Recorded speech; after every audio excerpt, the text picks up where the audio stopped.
plants that I have, I keep them all in my room, the real ones at least, because I do have animals and I don't want them to potentially get harmed if they were to nibble or try to eat the types of plants that I'm about to show you. If I'm not mistaken, majority, if not all of the plants that I do have here are not safe for them, for my cats. So that's why I just keep them in my room. And since I don't sleep with my cats in my room or let them in here, this is the perfect place to keep my other precious babies, which are my plants. So without further ado, let's go ahead and get started. So this is the first pot that I have. In the front portion are succulents. Succulents. And so for each plant, I am going to go through and kind of give a close-up and some information about each plant. So I just want to start off saying some things about the general category of succulents. So if you don't know, succulents, essentially they are plants that have thick, fleshy,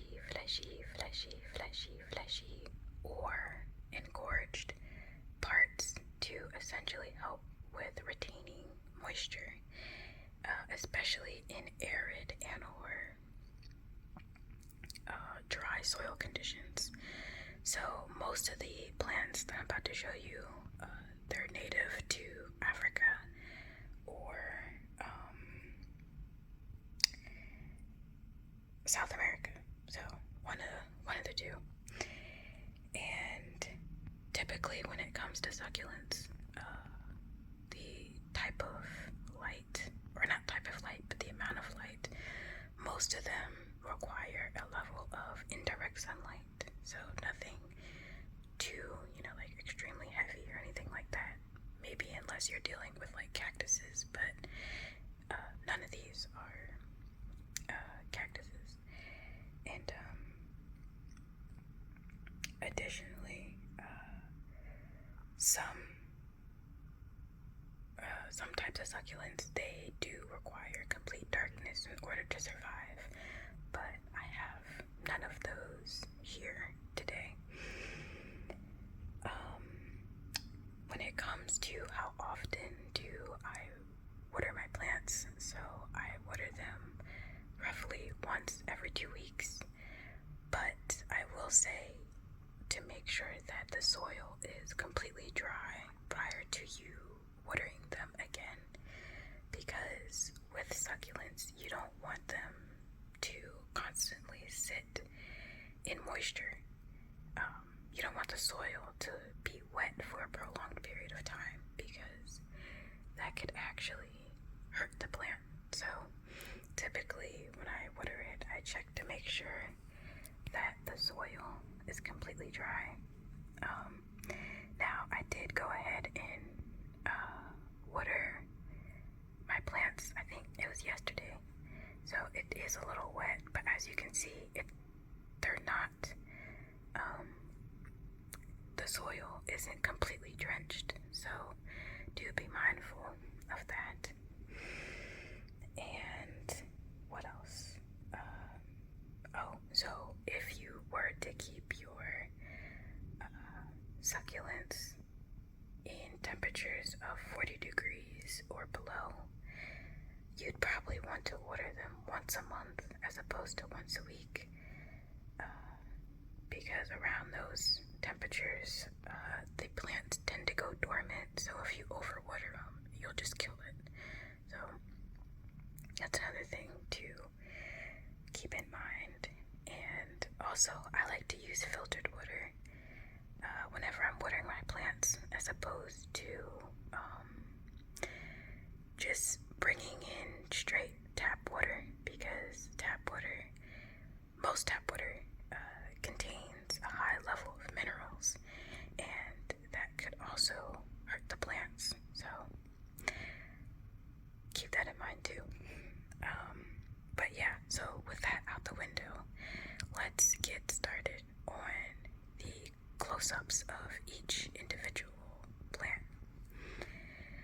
So the first one that I have right here is called Trailing Jade. Trailing jade.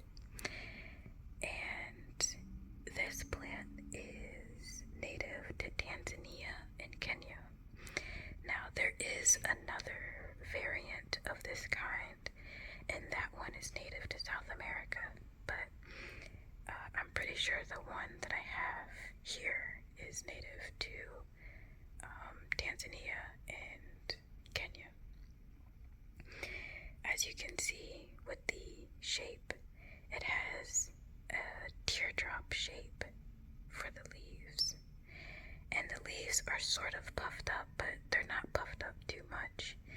And it has a thick stem. The color, it's a light green color, but I'm pretty sure the colors range, especially if you do have a different variant of this plant, which can come in, I think it mentioned like orange or pink, but yeah, this one is green. And then last but not least, it can grow up to 20 inches. So I think right now it's not too long. It is starting to kind of block this plant a little bit, but if it gets any longer, or when it gets any longer, I'll probably end up cutting it because I don't want it to then start blocking my other plant in the back, and prevent it from getting sunlight. So yeah, but it can grow up to 20 inches. So moving on to the next plant I have, this is called a fairy washboard, and as you can see, it's very prickly.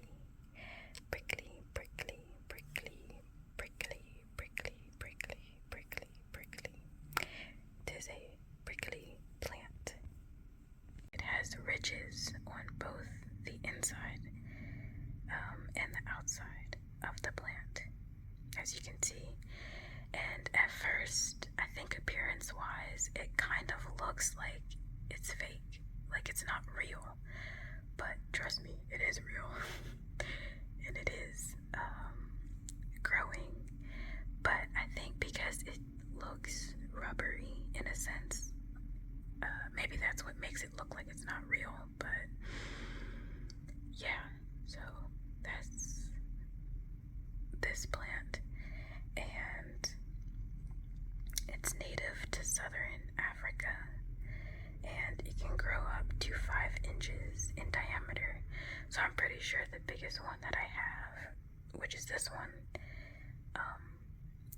right now I'd put it at maybe like 2 inches in diameter, so it still has a little ways to go.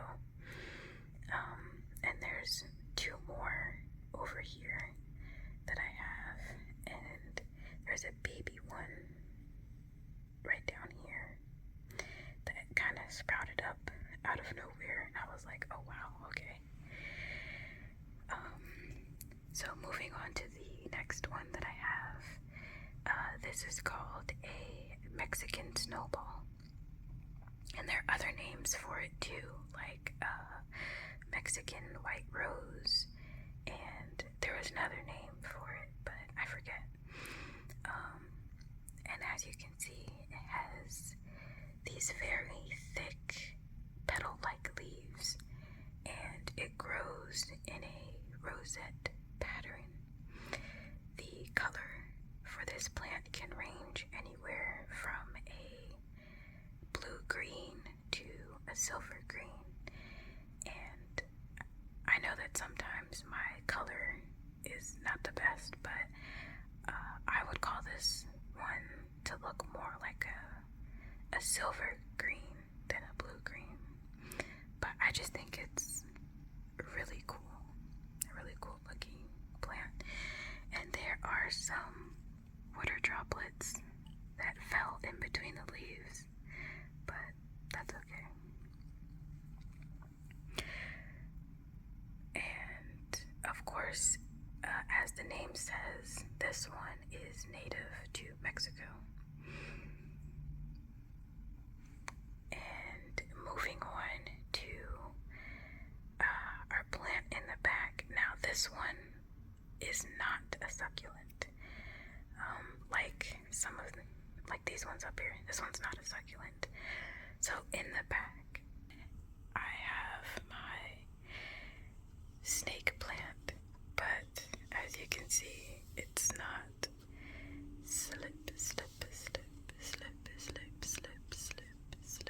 slippery. My horrible joke that I inserted. Ignore. This plant is native to the tropical areas of West Africa, and as you can see with the leaves, it kind of looks like the shape of a sword almost. They're very firm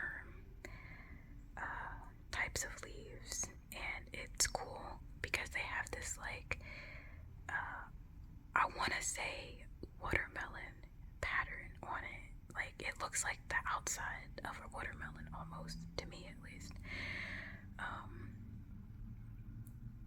But yeah, and these plants can grow up to 8 feet tall. Now, if I had to guess how tall mine are right now, it's maybe 2 or 2.5 feet. But yeah, if this thing was to get 8 feet, it would definitely tower over me because I'm only 5 feet and some change. So yeah, this would be a tall plant. But if it were to get that big, like I would definitely put it in a separate pot and like have it on the floor somewhere as opposed to propping it up like this, because it would eventually hit the ceiling, which is not what I want. But yeah, this is a snake plant. So moving on to my next plant is my aloe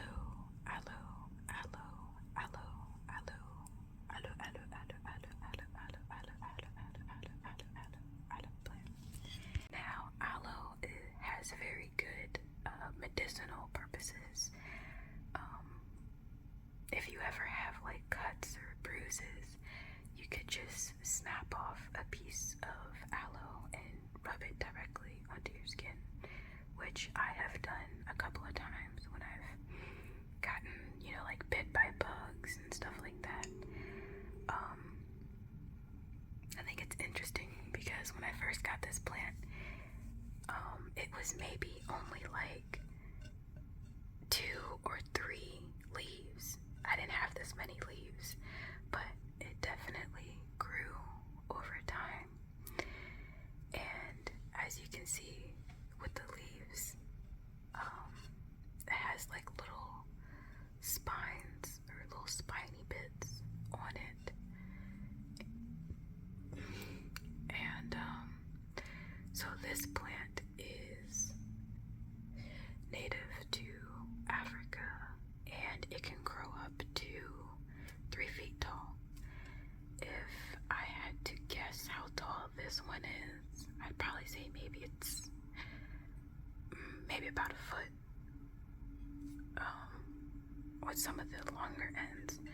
But yeah, definitely a great classic in-house plant that probably a whole bunch of people have, but I absolutely love it. So there's that.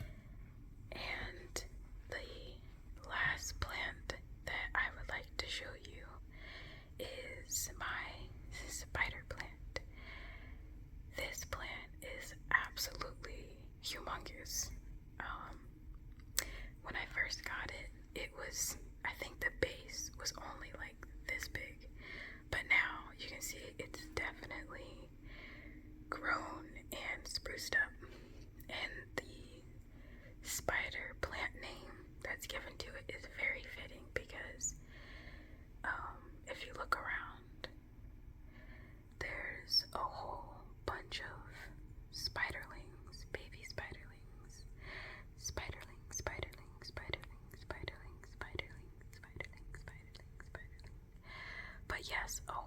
bunch of babies have sprouted from this plant. There's some more on this side. And there's some babies up here, if you can see that, a whole bunch of babies everywhere. And the cool thing about this plant is that literally you could take one of the spiderlings and plant it in a separate pot, and this plant would now become the parent and would essentially have a whole bunch of spiderlings. So that's pretty cool. So this plant is native to Central and Southern Africa. And then, of course, with the shape, it has a slender leaf appearance that kind of droop a little bit. As far as the color goes, it could range in color. The one that I have here has the green and white, or it could just be green, I think. And then last but not least, it can grow up to 2 feet tall. Now, I think this one maybe is at its 2 feet mark, I think, especially with like some of the longer pieces. It looks to be about at its 2 feet mark, but I'm not exactly sure. I never measured them or anything like that. But of course, if your spider plant ever gets too long, you can trim it. I think probably a lot of people have this type of plant in a hanging basket. The same thing with the trailing jade, since these are plants that are known to kind of like droop a little bit. But yeah, so that's my spider plant. And overall, this is just my mini plant garden that I have in my room, which I think is absolutely relaxing, and I don't know, it just brings good vibes, good energy. So